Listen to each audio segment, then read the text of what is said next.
Crônicas do Amanhecer, por Feijão, Centro Espírita Allan Kardec. Balneário Gaivota, 12 de abril de 2018. Humanos poderão comprar a imortalidade a partir de 2050, diz especialista. Você já pensou em viver eternamente? A busca pela imortalidade é um grande fascínio da humanidade, que desde a Grécia Antiga tenta enganar a morte das mais diversas maneiras. Milhares de anos depois, o sonho dos gregos pode se tornar realidade para o futurologista Ian Pearson. As pessoas poderão se tornar imortais já em um futuro próximo, estimado no ano de 2050. De acordo com o Daily Mail, a engenharia genética está próxima de alcançar o seu santo graal, que seria a possibilidade de reduzir ou reverter o envelhecimento das células, e assim estender a expectativa de vida e tornar humanos imortais. Esta, porém, é apenas uma das possíveis maneiras para atingir a tão sonhada imortalidade. As outras duas possibilidades, citadas por Pearson, incluem consciência virtual e corpos androides. Existem muitas pessoas interessadas na vida eterna. Elas sempre existiram, mas a diferença é que, agora, a tecnologia está se desenvolvendo tão rapidamente, que todos estão acreditando realmente poder alcançá-la, disse o futurologista, em entrevista ao T1.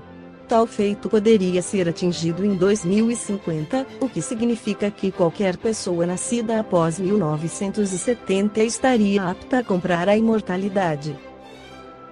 Isso porque em 2050, isso só será uma realidade para ricos e famosos, como o engenheiro pontuou. A maioria das pessoas de classe média só conseguirão pagar nos anos 2060. Se Pearson já simulou uma data, a forma como tal feito poderá ser alcançado ainda não foi definida. 3 tecnologias poderiam ser as responsáveis pela vida eterna: a engenharia genética, a consciência virtual e os robôs.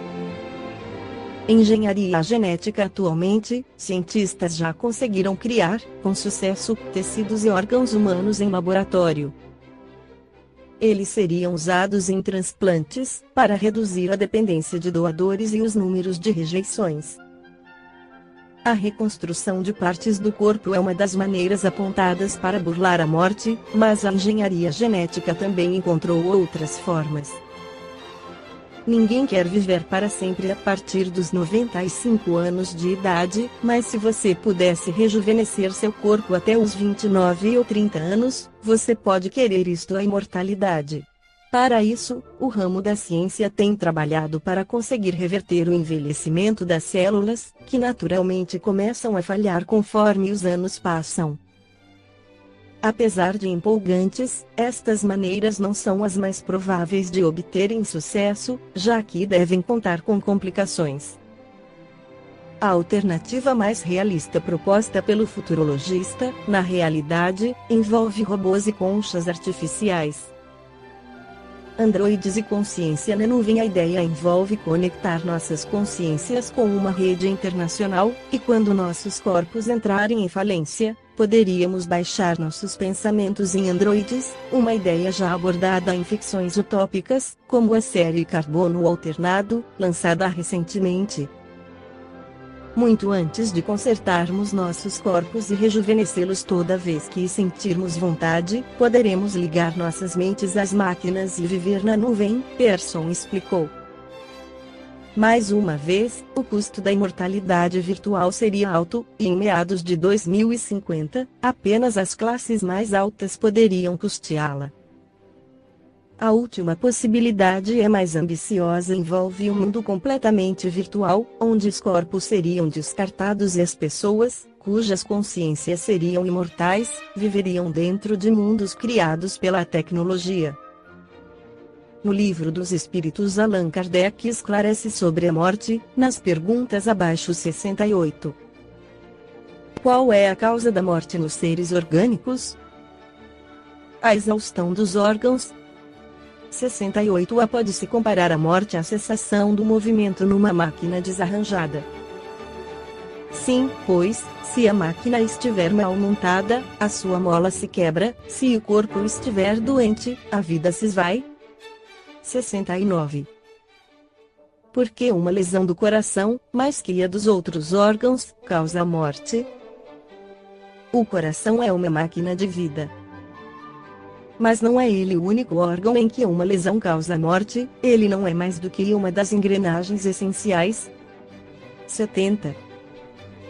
Em que se transformam a matéria e o princípio vital dos seres orgânicos após a morte.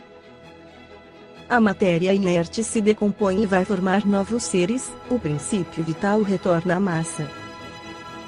Comentário de Kardec: após a morte do ser orgânico, os elementos que o formavam passam por novas combinações, constituindo novos seres que aurem na fonte universal o princípio da vida e da atividade, absorvendo e assimilando, para novamente o devolverem a essa fonte, logo que deixarem de existir.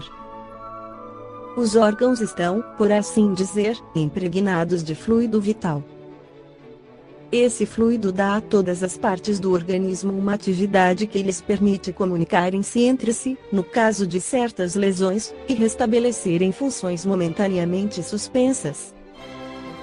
Mas quando os elementos essenciais do funcionamento dos órgãos são destruídos ou profundamente alterados, o fluido vital não pode transmitir-lhes o movimento da vida, e o ser morre. Os órgãos reagem mais ou menos necessariamente uns sobre os outros. É da harmonia do seu conjunto que resulta essa reciprocidade de ação. Quando uma causa qualquer destrói esta harmonia, suas funções cessam, como o movimento de um mecanismo cujas engrenagens essenciais se desarranjaram, como um relógio gasto pelo uso ou desmontado por um acidente, que a força motriz não pode pôr em movimento. Temos uma imagem mais exata da vida e da morte num aparelho elétrico. Esse aparelho recebe a eletricidade e a conserva em estado potencial, como todos os corpos da natureza. Os fenômenos elétricos, porém, não se manifestam, enquanto o fluido não for posto em movimento por uma causa especial, e só então se poderá dizer que o aparelho está ativo. Cessando a causa da atividade, o fenômeno cessa, e o aparelho volta ao estado de inércia. Os corpos orgânicos seriam, assim, como pilhas de aparelhos elétricos, nos quais a atividade do fluido produz o fenômeno da vida. A cessação dessa atividade ocasiona a morte. A quantidade de fluido vital não é a mesma em todos os seres orgânicos, varia segundo as espécies, e não é constante no mesmo indivíduo, nem nos vários indivíduos de uma mesma espécie. Há os que estão, por assim dizer, saturados do fluido vital, enquanto outros o possuem apenas em quantidade suficiente. É por isso que uns são mais ativos, mais enérgicos e, de certa maneira, de vida superabundante. A quantidade de fluido vital se esgota. Pode tornar-se incapaz de entreter a vida se não for renovada pela absorção e assimilação de substâncias que o contêm. O fluido vital se transmite de um indivíduo a outro. Aquele que o tem em maior quantidade pode dá-lo ao que tem menos e, em certos casos, fazer voltar uma vida prestes a extinguir-se. A morte extingue a parte física, mas o espírito é imortal e sobrevive. A libertação da alma e do corpo se opera gradualmente e com uma lentidão variável, segundo os indivíduos e circunstâncias da morte. Os laços que unem a alma ao corpo não se rompem senão pouco a pouco, e tanto menos rapidamente quanto a vida foi mais material e mais sensual, conforme esclarece Allan Kardec na pergunta 155 do Livro dos Espíritos. No momento da morte, primeiro tudo é confuso, a alma precisa de algum tempo para se reconhecer, porque está meio atordoada, e no estado de um homem saindo de sono profundo e que procura inteirar-se da sua situação. A lucidez das ideias e a memória do passado lhe retornam à medida que se desfaz a influência da matéria da qual acaba de se libertar, e que se dissipa a espécie de bruma que obscurece seus pensamentos. A duração da perturbação que se segue à morte é muito variável, pode ser de algumas horas somente, como de vários dias, de vários meses e mesmo de vários anos. Ela é menos longa naqueles que, durante a vida, se identificaram com seu estado futuro, porque compreendem imediatamente sua situação, é tanto mais longa quanto o homem tenha vivido mais materialmente. O conceito de existência e sobrevivência da alma é admitido desde os tempos imemoriais, mas foi consolidado com as ideias de Sócrates, Platão, Pitágoras e dos filósofos órficos. Divulgado na Idade Média, foi acrescido das interpretações da teologia cristã pelos pais da Igreja, como Agostinho e Tomás de Aquino. No Renascimento o conceito era lugar comum, amplamente divulgado. Na Idade Moderna sofreu uma reviravolta, sobretudo com a chegada do positivismo de Auguste Comte 1798-1857 que, com a sua doutrina do culto à razão, rejeitava Deus e a imortalidade da alma.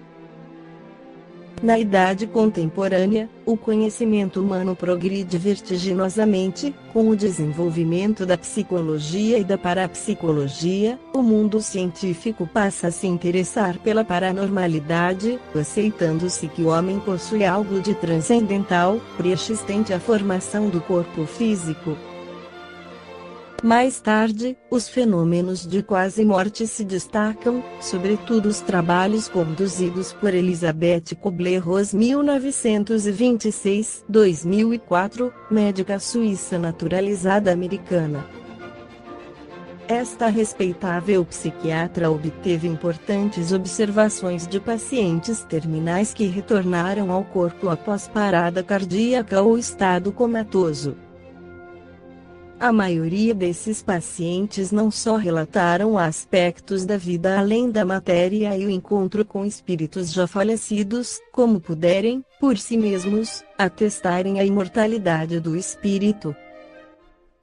As pesquisas desenvolvidas pelo psiquiatra canadense, Ian Stevenson 1918-2007, ao longo de décadas e em diferentes partes do mundo, acumularam um número significativo de casos de pessoas que tinham reminiscências de outras existências e de experiências vividas no plano espiritual, após a morte do corpo. Segundo Allan Kardec na introdução do Livro dos Espíritos, chamamos a alma ao ser imaterial e individual que reside em nós e sobrevive ao corpo. A questão de aceitar, ou não, imortalidade da alma, e consequentemente a sua capacidade de se comunicar com os encarnados, reside na ideia que se tem de alma. Para muitos indivíduos, a alma é uma abstração, para outros é um ser destituído de uma forma precisa, espécie de luz ou clarão. Outros têm uma visão confusa, com base em suas convicções religiosas. O progresso da ciência, contudo, permitirá que a imortalidade da alma, sua sobrevivência e manifestação no plano físico sejam comprovados. A sobrevivência da alma depois da morte está provada, de maneira irrecusável e de alguma sorte palpável, pelas comunicações espíritas. Sua individualidade está demonstrada pelo caráter e pelas qualidades próprias de cada uma. Essas qualidades, distinguindo as almas umas das outras, constituem a sua personalidade. Se elas estivessem confundidas num todo comum, não teriam senão qualidades uniformes. Além dessas provas inteligentes, há ainda a prova material das manifestações visuais, ou aparições, que são tão frequentes e tão autênticas, que não é permitido contradizer, afirma Leon Denis em Depois da Morte. Os cientistas estão chegando hoje onde a doutrina espírita chegou em 1945, quando Francisco Cândido Xavier psicografou do espírito André Luiz o segundo livro da coleção Nosso Lar, que foi o Missionários da Luz, onde há descrição da sublimidade da reencarnação de um espírito, a partir da obra-prima que é a fecundação. No livro Espírito André Luiz, André tem permissão para poder acompanhar a nova missão de Alexandre, é instruído a fazer um breve estágio no serviço de planejamento das reencarnações, na colônia Nosso Lar. Fica então sabendo que grande percentagem de reencarnações na Terra se processa em moldes padronizados para todos, no campo das manifestações puramente evolutivas. Outros, porém, não seguem o mesmo programa. Quando a alma se eleva em cultura e conhecimentos e, portanto, em responsabilidade, o processo reencarnacionista individual é mais complexo, fugindo à expressão geral, como é lógico. Em vista disso, as colônias espirituais mais elevadas mantêm serviços especiais para a reencarnação de trabalhadores e missionários. Alexandre explicou-lhe que quase todos nós, trabalhadores da Terra, nos demoramos séculos no serviço de iluminação íntima, porque não basta adquirir ideias e possibilidades, é preciso ser responsável. E nem é justo tenhamos tão somente a informação do raciocínio, mas também a luz do amor. Por isso, temos necessidade da luta que corrige, renova, restaura e aperfeiçoa. A reencarnação é o meio, a educação divina é o fim. E em Jesus encontramos a certeza de que, se nossa mão ou nossos olhos forem motivo de escândalos, devem ser cortados ao penetrarmos no templo da vida. Ora, se já falamos muitas vezes em experiências da autoridade, da riqueza, da beleza física, da inteligência, não seria lógico receber idêntica oportunidade nos trabalhos retificadores. É para a regulamentação desses serviços que em Nosso Lar funciona o planejamento das reencarnações, um movimentado centro de serviço constituído de vários prédios e numerosas instalações. Esta foi a crônica do amanhecer de 12 de abril, por Feijão.